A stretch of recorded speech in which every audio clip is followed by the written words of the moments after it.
Performing Arts Studio West presents Meet the Biz with David Zimmerman. Special guest Laurel Lawson. With Anise Bullock, Caleb Hansen, Devon Morgan, Manajay Oliai, Mark Pulver, Ranjani Reyes, and Matthew Selden. And ASL interpreter Mona Jean Cedar. Kinetic Light. Hovering just above the ground in her wheelchair by an aerial point, a white dancer, Laurel, launches into spins with her hand. The crew sets up. We are doing this because we have faith and trust and love for each other. A black sign language interpreter, Brandon. Alice, a black dancer in a wheelchair, soars. Jaron, a black dancer, traces circles in flight. A duet midair, Alice and Laurel spin. By the sea, the three dancers each smile directly into the camera. Back in a large dance studio, a panel of opaque windows. Each dancer explores stillness and movement with aerial cables, rehearsing on different days, rolling slowly, holding, arching backward, head nearly touching the ground, twisting high in the air, bouncing, a spider drawn up into its web, an unhurried turn on one foot, gleeful spinning. Laurel and Alice floating, clasp arms, pull in, push away, and float out of view. 1+1 Makes 3 featuring Kinetic Light, directed by Catherine Helen Fisher.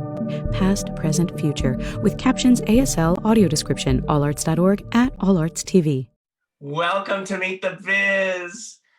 I'm very excited today because we have a woman here who is full of light, and we're going to talk more with her in a moment. But before we do that, right next to me, we have the wonderful Mona Jean Cedar, who you all know, our ASL interpreter. Thank you, Mona. Thank you. Well, I want to just say that this woman I met through a friend of ours, Terry Hartman Squire, and this woman, Laurel Lawson. She's a choreographer, a collaborator, a dancer, a designer, an engineer. She does costume, she does makeup. She creates with Alice Shepard, who is the artistic director of Kinetic Light. I love that name, Kinetic Light. Right now, here she is, Laurel Lawson. Laurel Lawson, and we have all of our friends here today. Hello, Laurel. How are you? I'm doing great. And how are you, David? I'm doing wonderful. And thank you for coming today. We have a bunch of our students for Performing Arts Studio West, actors, performers here today, and they'll be joining to in the Q&A and asking questions. I wanted to start with, first of all, I love your background. Yes. And where are you located right now? Right now, I am in the beautiful city in the forest, Atlanta. I will very, very shortly be back in our current, this month working home of San Francisco. That would be, of course, the city by the bay. Any more good city names we can get in? I have to say, I didn't know you. How did I not know it was San Francisco? Of course it's San Francisco. You know, I'm in the Bay Area right now. So I'm going to have to come see you all. This is amazing what you do. I mean, you create work for all ensembles, including non-disabled, disabled, physically integrated people. What sparked you into doing something like this?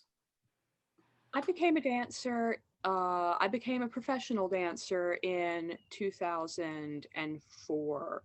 Of course, growing up as a wheelchair user, I am disabled from birth. So dance was never really put out there as an option.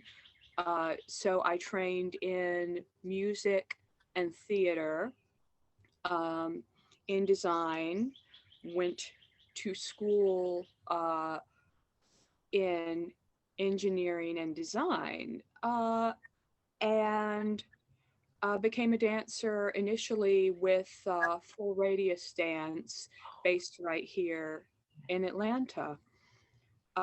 And yes, in my personal choreographic practice, I work with a lot of mythology.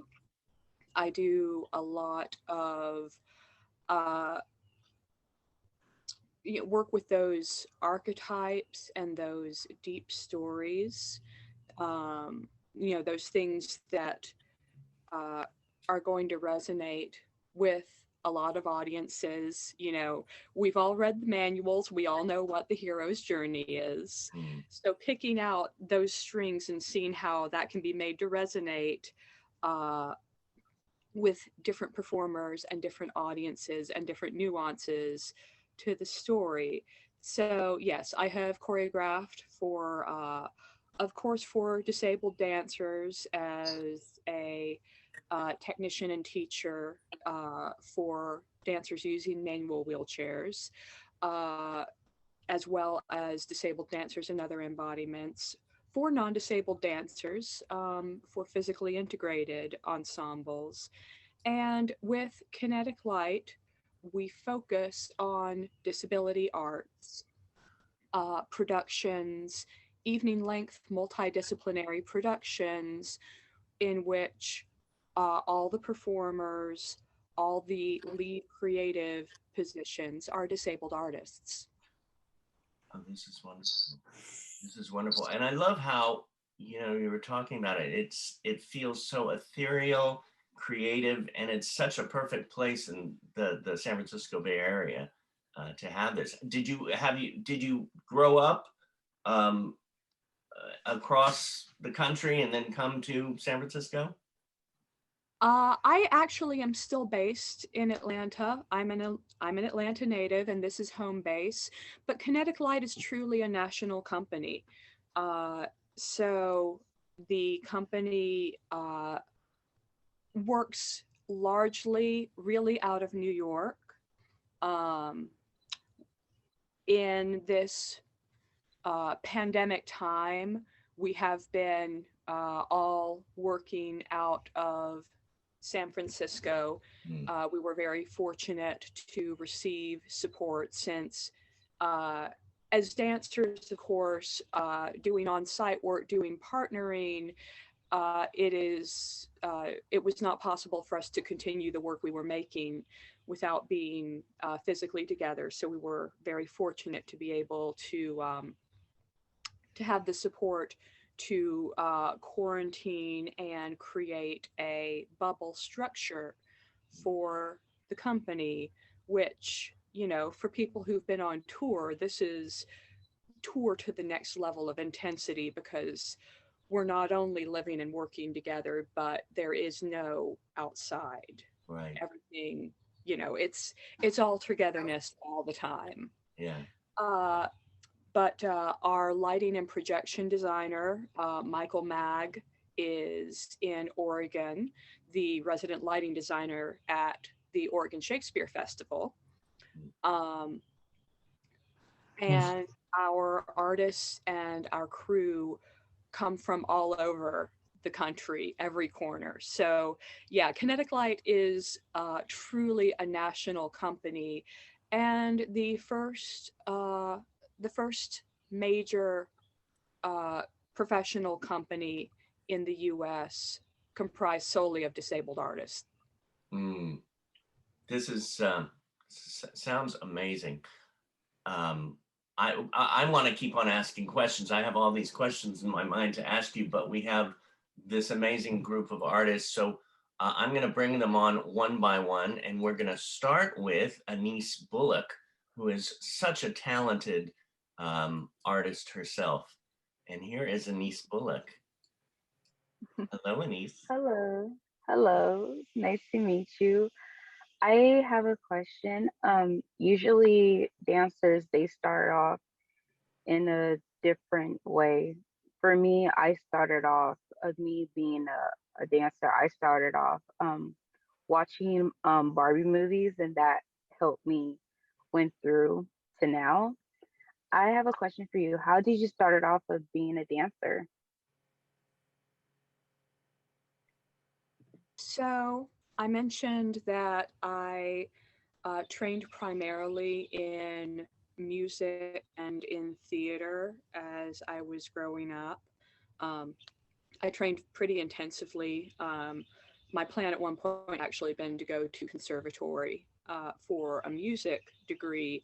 So I had a lot of the theatrical skill and the musical skill, and I'm also an athlete. Uh, so while I picked up some dance, of course, from doing musicals, um, of course, most choreographers had no idea what to do with me other than, get me to the front for my solo and then try to get me out of the way of the chorus. And as a child and as a teenager, I didn't know any better. So I began taking dance classes. I began taking modern and contemporary dance um, while I was still in college. And training initially with Douglas Scott, who is the artistic director of Full Radius Dance. And, after some time, he invited me to audition for the company. And that was my first dance job many years ago. I love it. And what a great question. Thank you, Anise. Thank you. Welcome. I tell you, this is just before we get the next person who's going to come on and ask a question. Can anybody join this company? Is it joinable, or is it more for us to go watch the performances? So Kinetic Light is working as a full-time company. So at this point, artists would need to be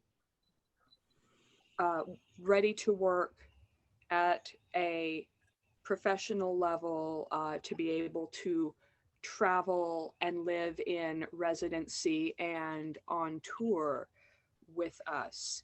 At this time, the company is very small. We're not casting dancers. We're not casting musicians. We do collaborate with a lot of people. So that is something that is out there, and we have a lot of things on the horizon in terms of workshops, fellowship opportunities. A great deal of what we're doing is about elevating the profiles of disabled people, not just on stage, but off stage. The talented designers, technicians, camera people, directors, video editors, musicians and composers and sound engineers,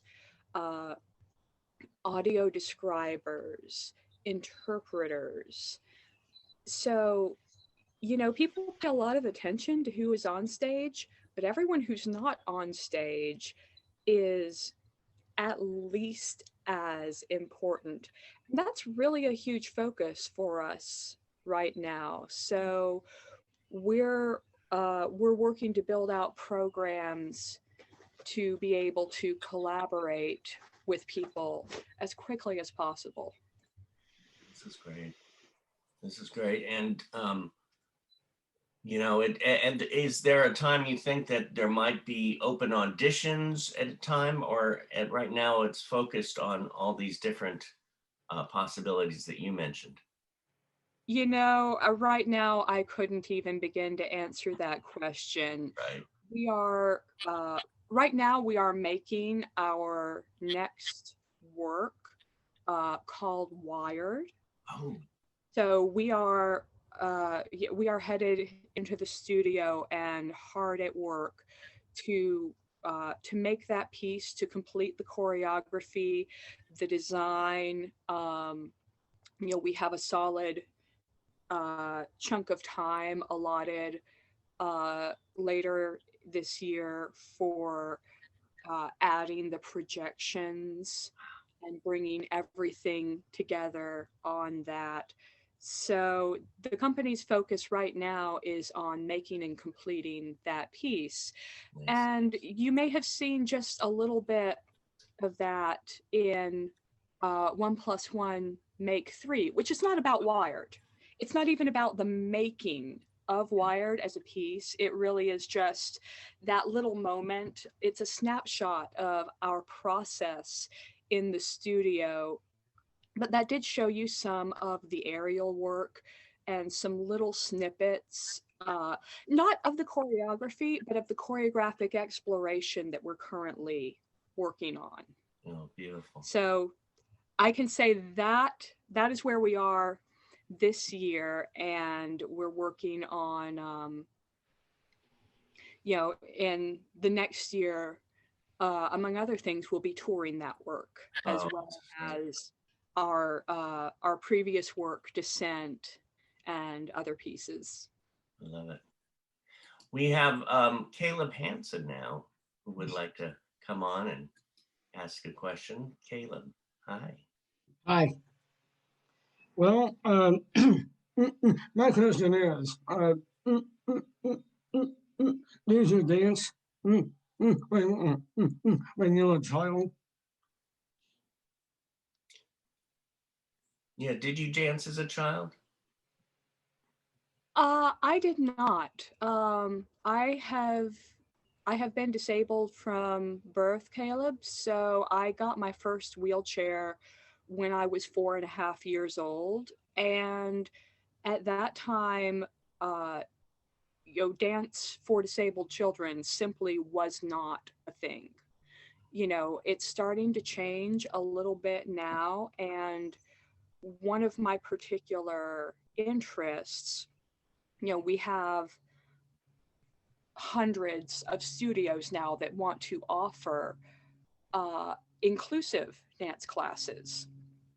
And I don't particularly care for the term inclusive because it's hierarchical. When,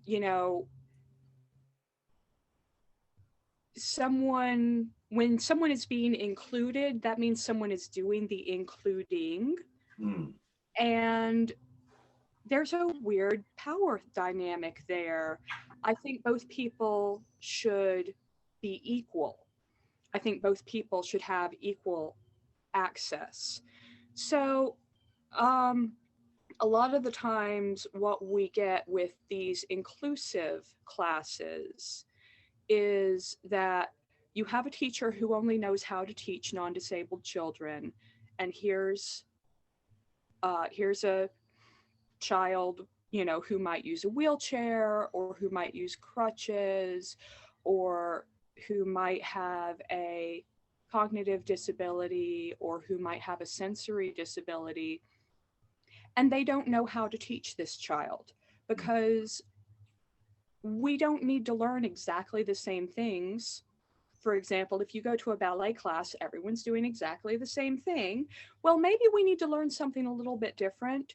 So one of the things I'm personally working on is making sure that we have teachers who know how and what we need to learn, because we deserve teachers who can teach correctly.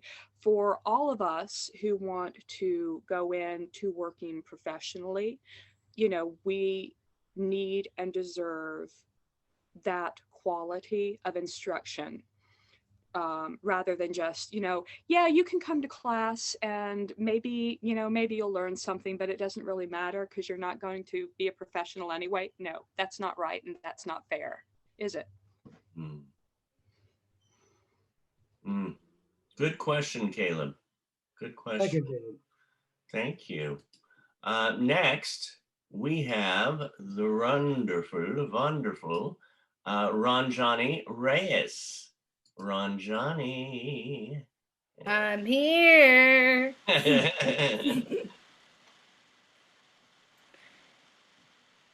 My question is, I'm a dancer for young people. Who inspired you being a great dancer in the company, and why? Oh gosh. You had to come up with one of the hard ones, Ranjani.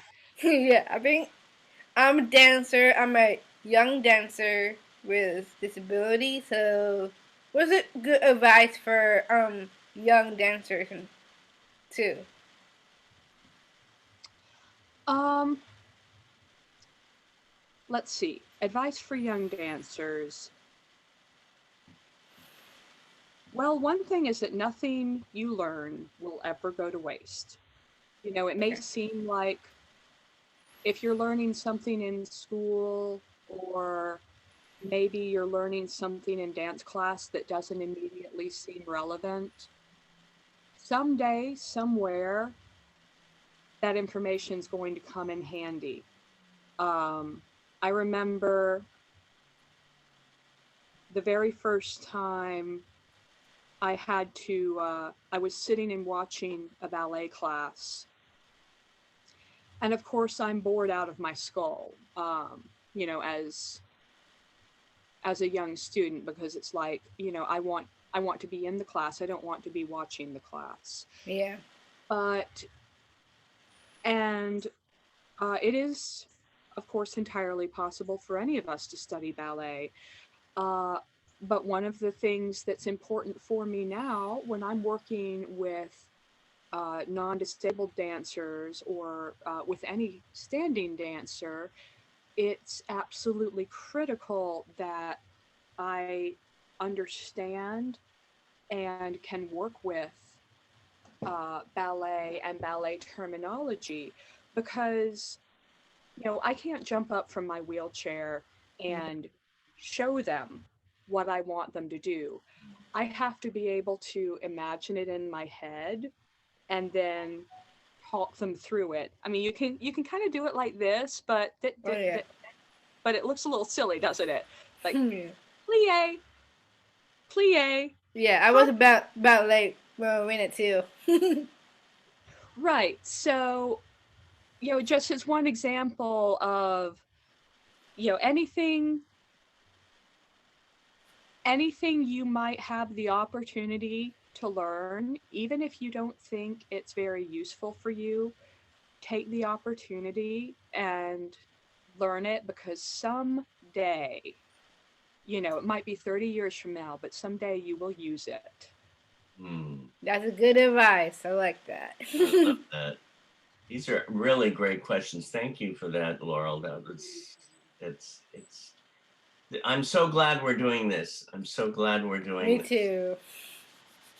Let's see who we have now. I think we have Matthew Selden next.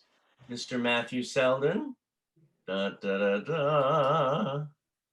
Hi, how's it going, Laurel? So, Hi, Matthew. so if I'm an animator, I know it's talented. So here's my question: since if you're a dancer and made dancing film called Kinetic Lights, do you know what's your opinion of seeing one of the music videos? Seen one of the music videos? Any video in particular that you're thinking of? Yes. Which one would that be? I know seen a bunch of music videos. Yeah, I think on VH1 and yeah MTV. Okay. Yeah. So what I do and what Kinetic Light does is primarily called concert dance, where you would come to a theater and watch us, or maybe like the film that we uh, worked on with All Arts that came out earlier this week, where you would sit down and watch a longer film. Most of what you uh, most of what you see in music videos is called commercial dance, which is dance that's made to be short bites. It's made to be in that, you know, 15 or 30-second, even to 3 or 5 minute. And usually uh, it's either choreographed to a particular song, like for a music video, or, you know, like um, you go to one of Beyonce's concerts, and the dance is there to support the song and the music, or even to support another product. So it's not the kind of dance that I do specifically, but it's all, as a dancer, as a performer, it's a very similar skill set. Commercial dance tends to use more techniques from hip hop. Sometimes you'll see breakdance or Vogue, house, often a lot of acrobatic skill. And I mean, these are all movements apply everywhere. These are all things that we go back and forth. It's just two different purposes. So you could say, we're telling stories in the theater, things that are longer, where you would sit down for a half hour or an hour for a whole story at once. And the music videos are like, little bites where it'd be here or there. But yeah, it's very similar skill. As a performer, of course, as an animator, you could easily work either in the short form or in the longer form. And there's about to be a lot more work for animators as artistic collaborators doing captioning, what we call integrated or progressive captions, where, for example, we're putting the captions in the same place as the character, or the captions are themselves animated to really reflect, to communicate the same thing that hearing people are getting from the sound. So sighted audiences get that from the captions. Okay. Nice. Thank you, Matthew. Thank you. Now we have Devon Morgan. Hello, Devon. When I make it shine. I'm just kidding. I'm just trying to find more best friend songs to sing for Matthew Selden. Hello, Laurel.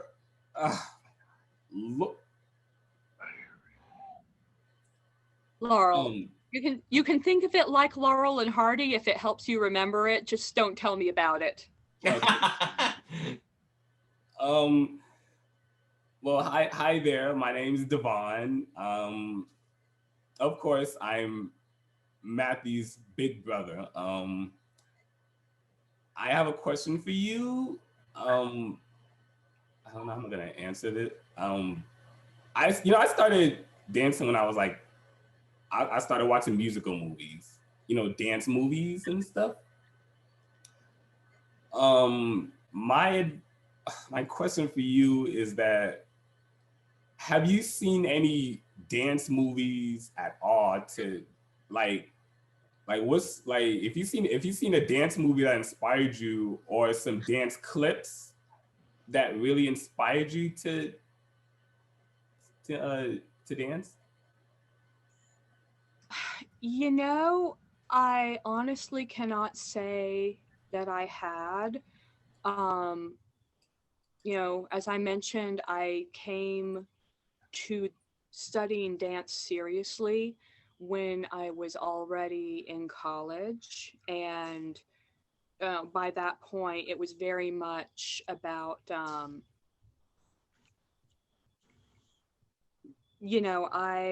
had no idea that this would wind up being my vocation in my career. So, and there are certainly some dance movies that I enjoyed. A little cheesy Center Stage never hurt anyone. I just dated myself, didn't I? And now the landscape is totally different with the amount of uh, fantastic filmed performance we have out there from things like the film about Pina Bausch that actually got mainstream theater release to just the things that companies are releasing every day now to TikTok. So, yeah, I cannot say that, there wasn't something where I said, that's it, I'm going to go become a dancer. It was something that happened for me very organically, and all the other skills, the musicality, the performance, um, my work and my studies in costume design, makeup design, character design, lighting, and set. Can't tell you how many nights I stayed up all night doing detailed illusion set painting in college, didn't we all? So all of that fed together in combination. I mentioned I was an athlete. I played wheelchair basketball very seriously for many years. Swapped sports a few years ago, and now I play sled hockey and skate for the USA women's team as well. That's wonderful. Of course, dancers must have, not everyone has to be, quote, an elite athlete to be a dancer. That is not a requirement. Virtuosity can manifest in a lot of ways, whether it's in this big epic movement, the leaps and jumps, the kind of partnering work that is my personal artistic and choreographic love. But virtuosity can also manifest, in the move of a finger, in the turn of a head. So when I talk about physicality, I'm not talking about, huge athleticism, but rather the command of your style, your own physicality and embodiment, whatever that may be. And I think there's virtuosity in all levels of that. But yeah, it's, there's so much more out there now in terms of inspiration and places we can look for representation for all of us. That's gorgeous. Thank you. Thank you, Devon. Thank you, Laurel. I think we have Manjane next. Let's see. There we go. I see a little frozen bit. Let's see.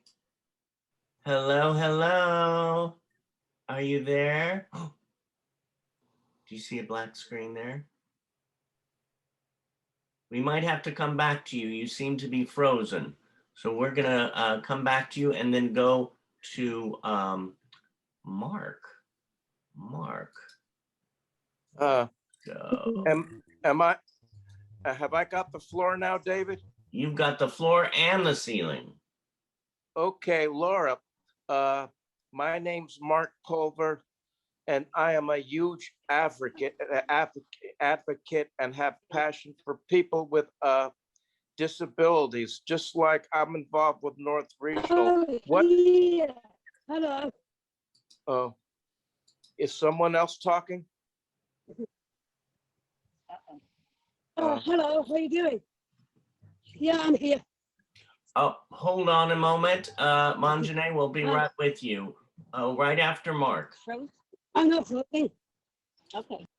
Okay, so as I was saying, I am a huge advocate for people with disabilities, and I love to advocate and help people. I wrote a book called Living Life with Autism, The World of My Eyes. So, and yeah, my question was, do you have an organization like North Regional to help fund the program that you're in for people with disabilities? And how could I get in contact with your organization if I want to get involved with it, Laurel? So let me take that into two parts. We are fortunate to have a large number of organizations that help support the company and support our work, including a lot of foundations that specifically support artists and the arts. As well as, of course, private companies, individual donors.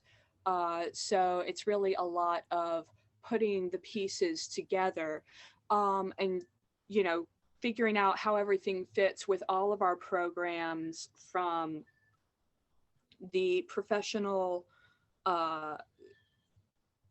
touring work, which is presented at theaters around the country, to things like the films, the workshops we teach on accessibility, on process, on dance, on performance, or the technicals of the kind of multimedia performance we do, and into our training programs.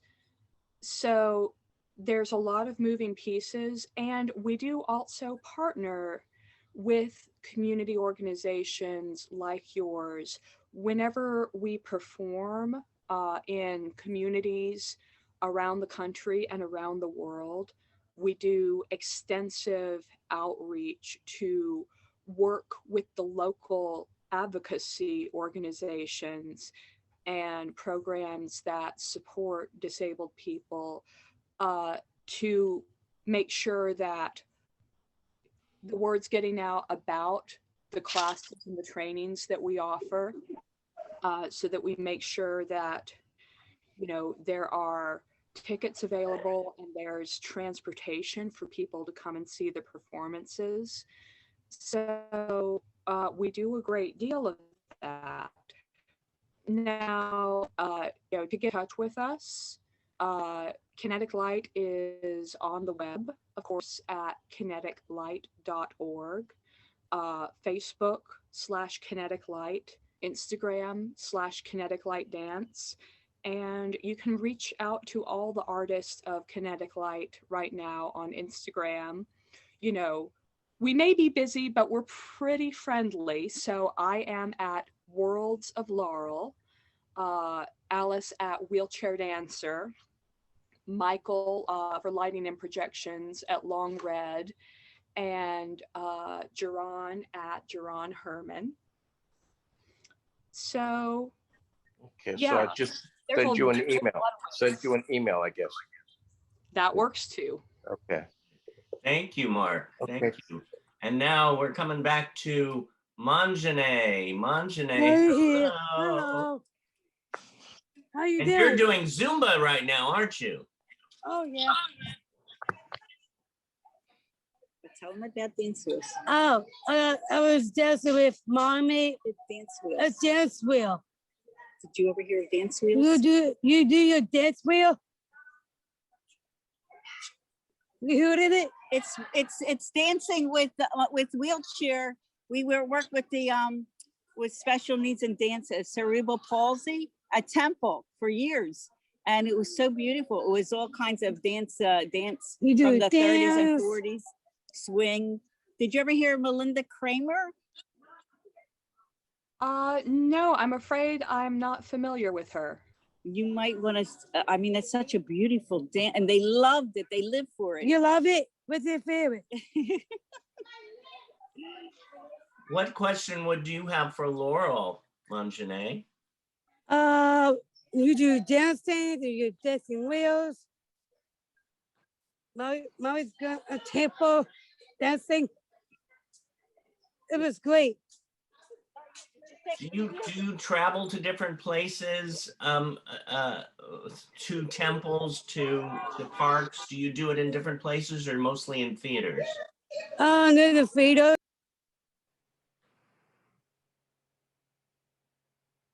Yeah, we do. We do mostly perform the evening length pieces in theaters. So, over my professional career, I have danced just about everywhere. I have danced in both temples and churches, in parks around the country. We still frequently do site-specific work. I think our next outdoor performance will be coming up in the fall as we start to move back into live performance. But the evening length productions that we do, uh, because of the setup that we require, for example, Descent had a stage size ramp that has to be built in a theater.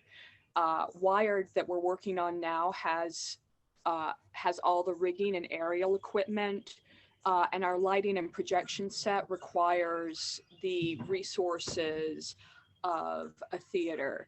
So those shows, most those shows are concert shows where you would need to go in a theater and watch them.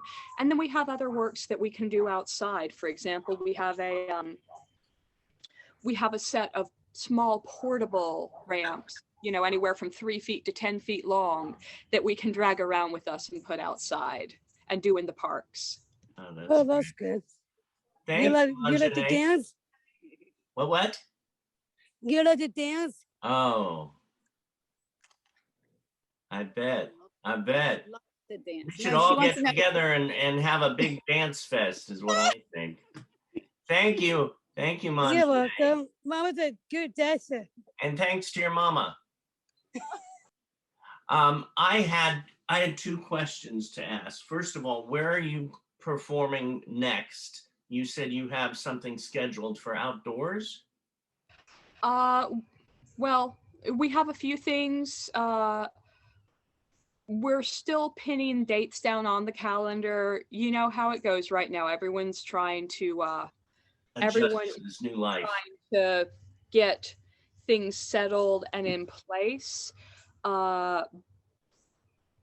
know probably the people subscribed to our newsletter will be the very first to find out when those dates are. So you can sign up for that from our website, or just track us on social media. And as soon as we have those dates locked in and all the information, we'll get it out there. Perfect. And but yeah, that will be fall sometime. Oh, right. The last question I did have was about your film, the 1 + 1 make 3. Where did that come from, and what is it about? For those who don't. So it came from an invitation from the presenting organization, from All Arts. They reached out to make 3 dance films, and with the idea that choreographers would be supported in pairing up with a filmmaker of their choice and making something around the theme of past, present, and future. So it's the Past, Present, Future Festival. As I think I said earlier, it's 1 + 1 is really not a dance film. It's not a film of us dancing a piece from beginning to end. And it's not a making of film.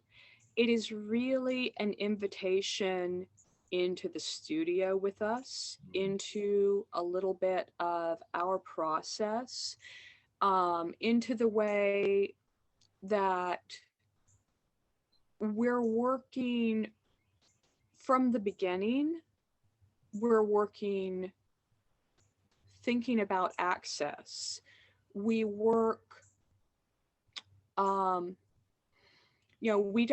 we don't make a piece and then add access after the fact, because that doesn't result in an equitable experience.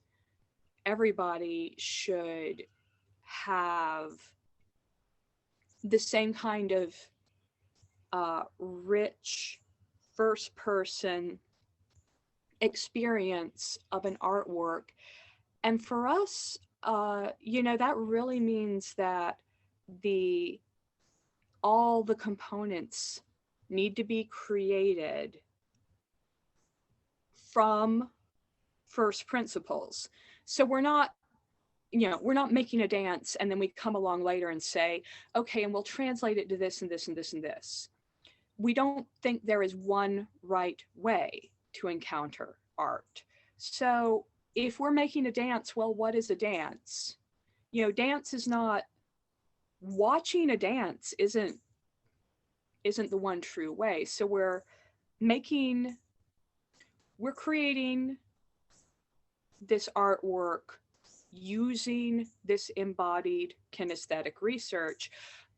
And yes, you can watch that, and that is one way to experience it. You can also listen to it. So we're creating audible, sound-based forms, because that's just as valid as watching it. We're creating projections, we're creating text. All of these things come at the same time. And our process, I think I mentioned, is incredibly collaborative, because we are, we're not only collaborating in the studio with the artists who are physically in the space, we're collaborating across time and space, and even internationally with our other artists, with our collaborating composers, and our set designers, our lighting designers, our video and sound engineers. Right. So yeah, it's just something that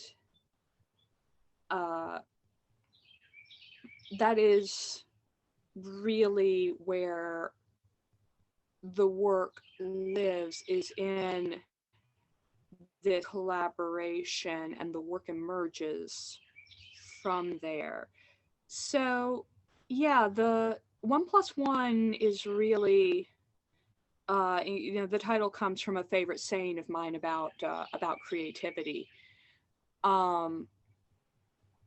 So 1+1 is really an invitation to come into that process with us, right, just for a moment, to get a glimpse of what it means to be working day in and day out with this understanding and in this process of intersectional disability,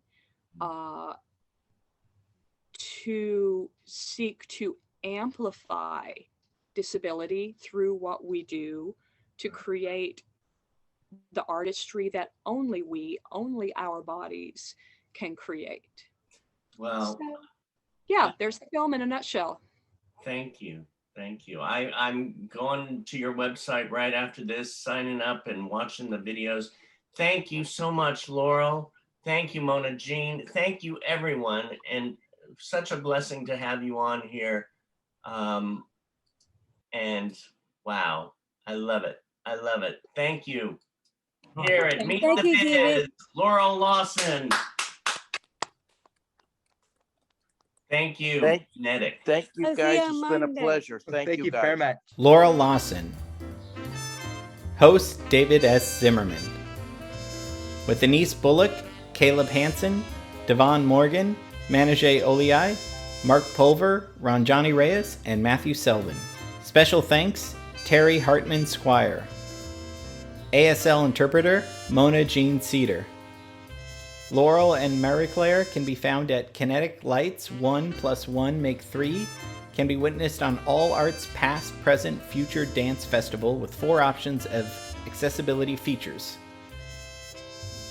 https://allarts.org/programs/www.kineticlight.org. Meet the Biz, created by David S. Zimmerman. Edited by Alexander Tovar. Meet the Biz theme music by Alexander Tovar. Meet the Biz, www.meetthebiz.net. Performing Arts Studio West, www.passtudiowest.com.